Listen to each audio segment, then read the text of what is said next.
सुप्रभात बच्चों। आज हम लोग जो हमने कल पढ़ा था उसके आगे का काम करेंगे। तो आप सब तैयार हैं आगे का पढ़ने के लिए? उम्मीद है आप सब तैयार होंगे। कॉपी पेन अपने हाथ में ले रखे होंगे और जो मैं बताती हूँ उसको लिखते जाइए, ध्यान से याद करते जाइए। कल हम लोगों ने नया पाठ शुरू किया था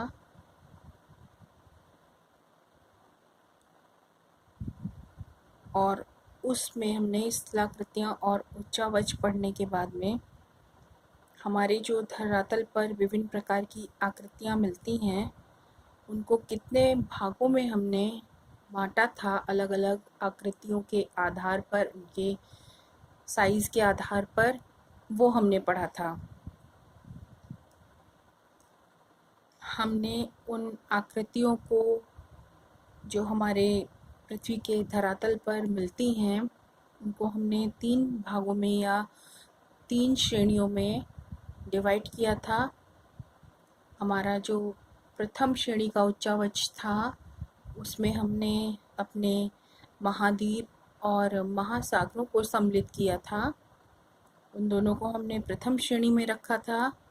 उसके बाद हमने द्वितीय श्रेणी के हमारे जो उच्चावच थे उनमें हमने अपने पर्वत, पठार और मैदानों को शामिल किया था।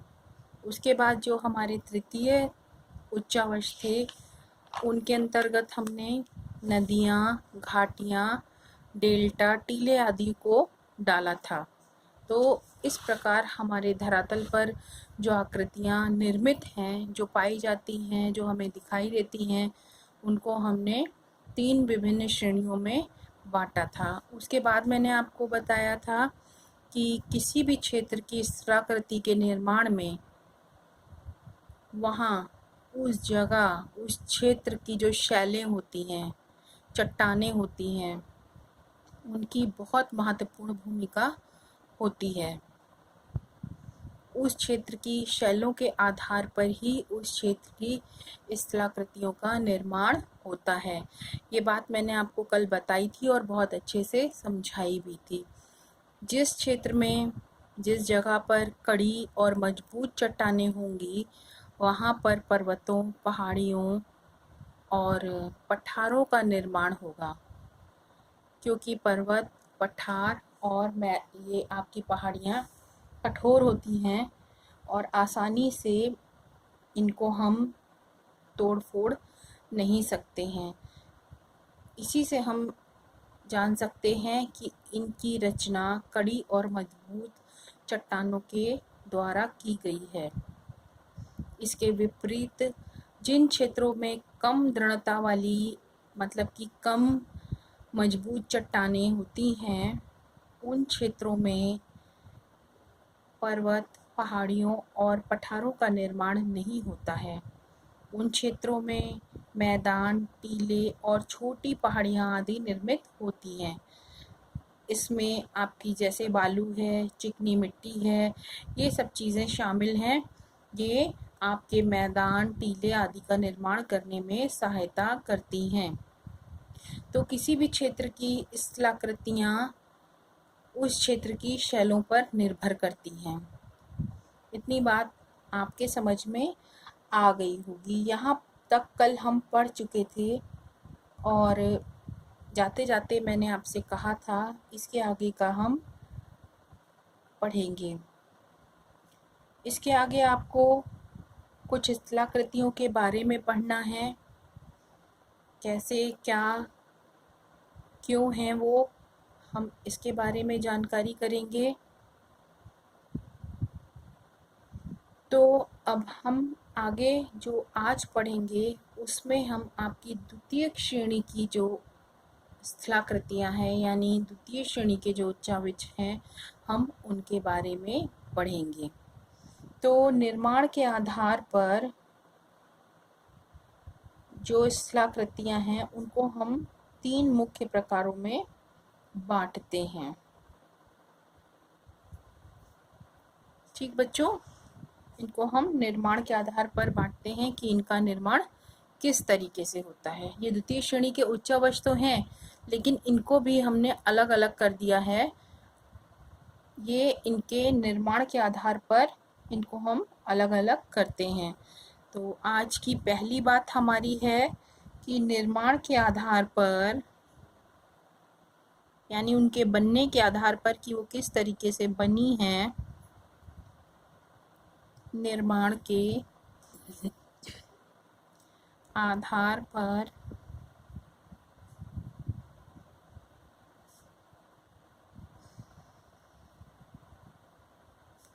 स्थलाकृतियों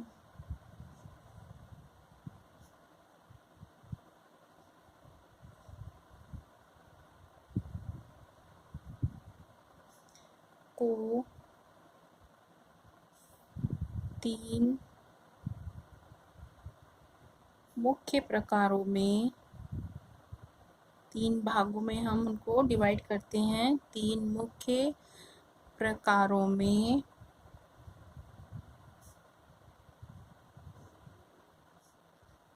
बांटते हैं।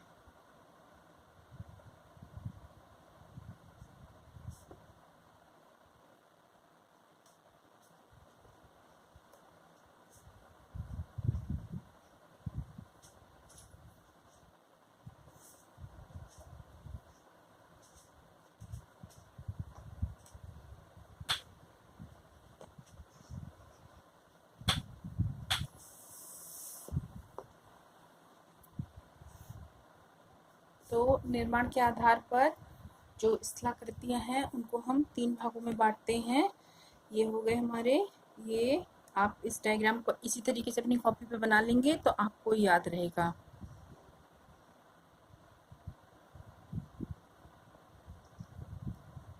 निर्माण के आधार पर स्थलाकृतियां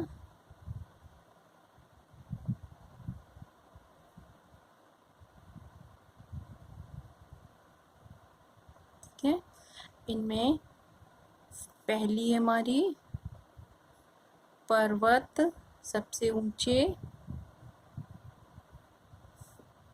दूसरी है हमारी पठार उससे नीचे, ठीक है बच्चों, और थर्ड हमारा है मैदान, एकदम फ्लैट समतल, ठीक है। पर्वत, पठार और मैदान।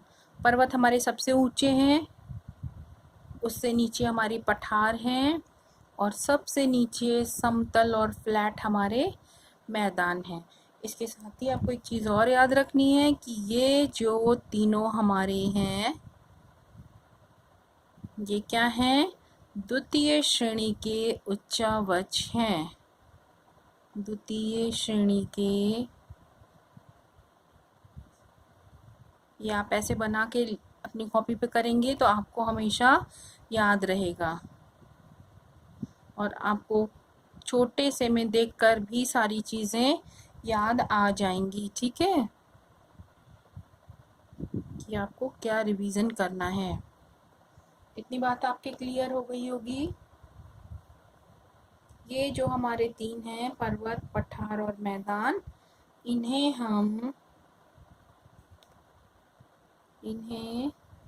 द्वितीय श्रेणी के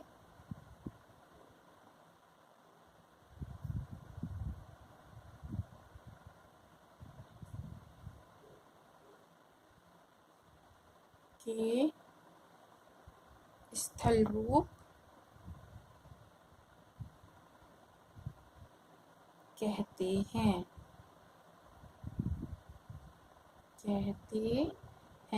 ठीक है बच्चों। ये हमारे द्वितीय श्रेणी के उच्चावच में आते हैं और द्वितीय श्रेणी के स्थल रूप हैं। अब अगली बात,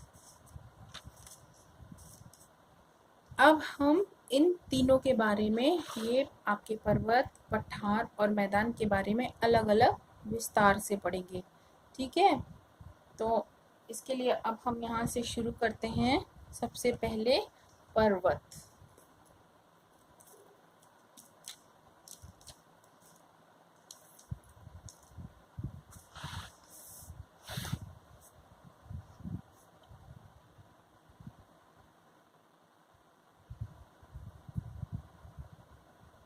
पर्वत एवं पहाड़ियाँ।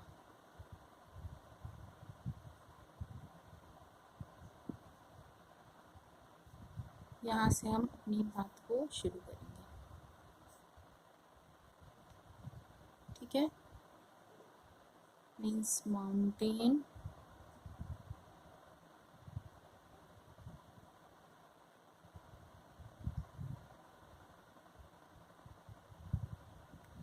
And hills.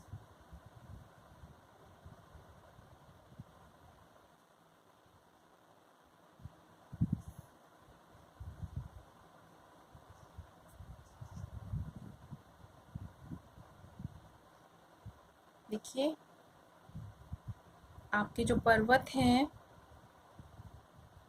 बहुत बच्चों ने देखे होंगे किस तरीके से होते हैं, ऊंचे उठे हुए होते हैं और नोकदार होते हैं। ठीक है, तो सबसे पहली बात हमारी क्या हो गई, पर्वत जो होते हैं वो ऊंचे उठे हुए भाग होते हैं। कहाँ से उठे हुए, आपके धरातल से उठे हुए। ठीक है, धरातल जहाँ हम खड़े हैं वो हमारा सरफेस, जहाँ हम रह करके किसी भी चीज़ की शुरुआत करते हैं। जैसे आपको अपनी लंबाई नापनी हो तो आप पैरों से शुरू करोगे और सिर तक जाओगे, जो भी लंबाई आएगी वो आपकी लंबाई हो जाएगी। इसी तरीके से पर्वत ऊपर को बढ़ते हैं और हमारा जो मैदान होता है, जो पठार होते हैं, उससे वो ऊंचे होते हैं। तो सबसे पहली बात क्या हो गई, जो पर्वत हैं वो मैदान से काफ़ी ऊपर उठे हुए भाग होते हैं। पर्वत मैदान से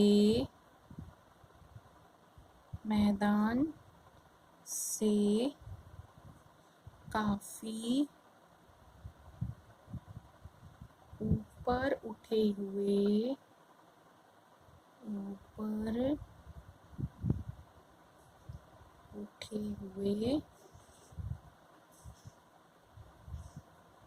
भाग होते हैं।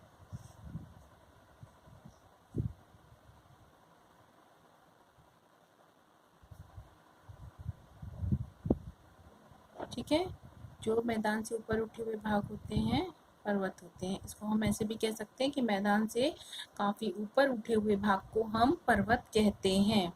ये पर्वत के बारे में एक बात हो गई कि वो मैदान और पठार, आपके पठार से ऊंचे होते हैं। दूसरी बात क्या हो गई बच्चों, ये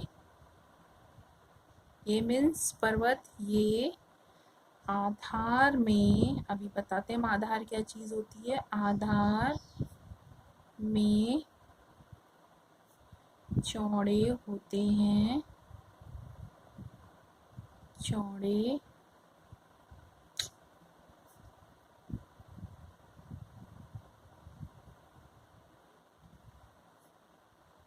होते हैं।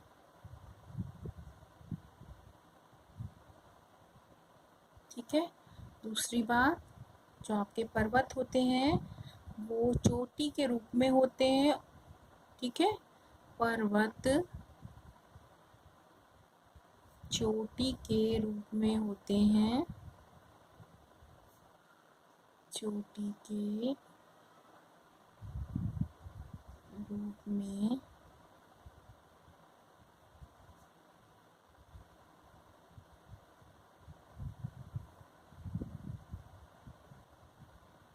होते हैं। नेक्स्ट बात, ये जो पर्वत होते हैं वो बहुत ही नुकीले होते हैं। ऊपर को पर्वत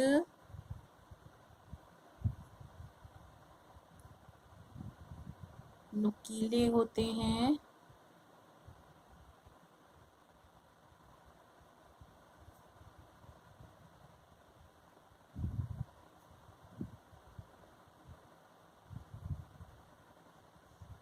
ठीक है बच्चों, पर्वत कैसे होते हैं, नुकीले होते हैं।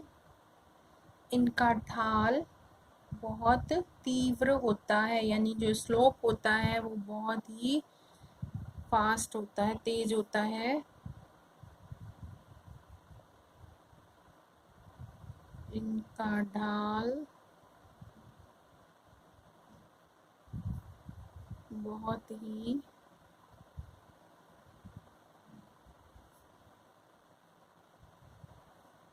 तीव्र होता है।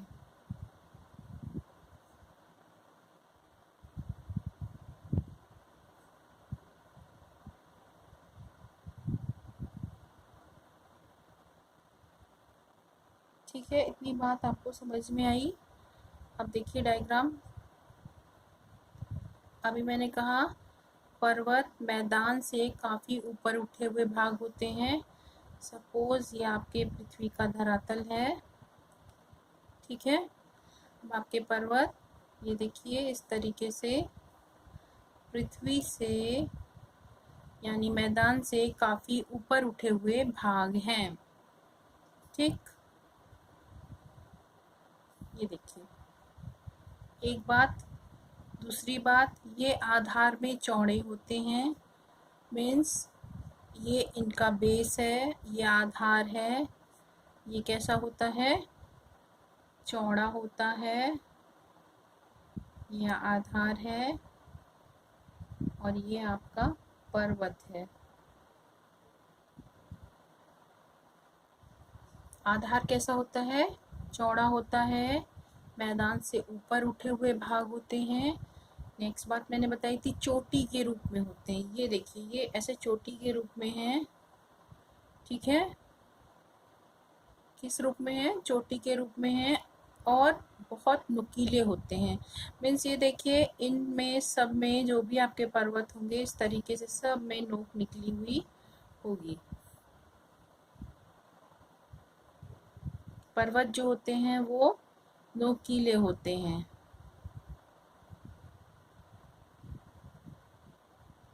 ठीक है। ये कैसे हो गए, नुकीले हो गए। और अगली बात मैंने आपको बताई कि इनका ढाल बहुत तीव्र होता है।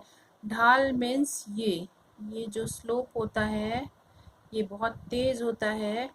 अगर इस पे से कोई चीज़ गिराई जाएगी तो वो बहुत तीव्रता से नीचे आएगी, ठीक है। इसीलिए जो नदियाँ होती हैं, हमारी नदियाँ पहाड़ों पर से निकलती हैं, पर्वतों पर से निकलती हैं, और वो जब यहाँ से निकलती हैं पर्वतों के ऊपर से, पर्वतों से वो इसलिए निकलती है क्योंकि यहाँ पर बर्फ होती है, और जब वो पिघलती है तो वो नदियों का रूप लेकर के नीचे मैदान की तरफ को बढ़ती है। बच्चों अगर हम कभी किसी ऊंचाई से गिरते हैं तो हम नीचे की तरफ को आते हैं, इसीलिए जब नदियाँ यहाँ से निकलती हैं तो वो नीचे की तरफ को आती हैं, और जब वो इस स्लोप पर चलती हैं तो वो बहुत तेज़ होती हैं। उनका बहाव, उनकी गति, उनकी तीव्रता बहुत होती है, और उनके रास्ते में, मार्ग में जो भी चीज़ आती है वो उसको बहा करके लेके चली जाती हैं, ठीक है। जब हम अवसादी शैल पढ़ा रहे थे तो हमने आपको बताया था कि नदियाँ निकल अपने साथ में अवसाद लेकर आती हैं, यही मलबा लेकर आती हैं, और जगह जगह पर छोड़ती चली जाती हैं जब वो नीचे मैदानों की तरफ को बढ़ती हैं। तो पर्वत हमारे कैसे हो गए, मैदानों से काफ़ी ऊपर हो गए, ऊपर उठे हुए भाग हुए। उनका आधार कैसा होता है, चौड़ा होता है। इस डायग्राम से आपको आसानी रहेगी याद करने में, और उम्मीद है बहुत आसानी से आपके सारी बातें समझ में आ जाएंगी। आधार चौड़ा, मैदान से ऊपर, चोटी के रूप में है। इसका जो सिरा है या जो उसकी चोटी है वो बहुत नुकीली है, ठीक है। और उसका जो ढाल है, ये जो ढाल है ये बहुत ही तीव्र है। इस ढाल पर से सीधे चलना मुश्किल होता है, ठीक बच्चों।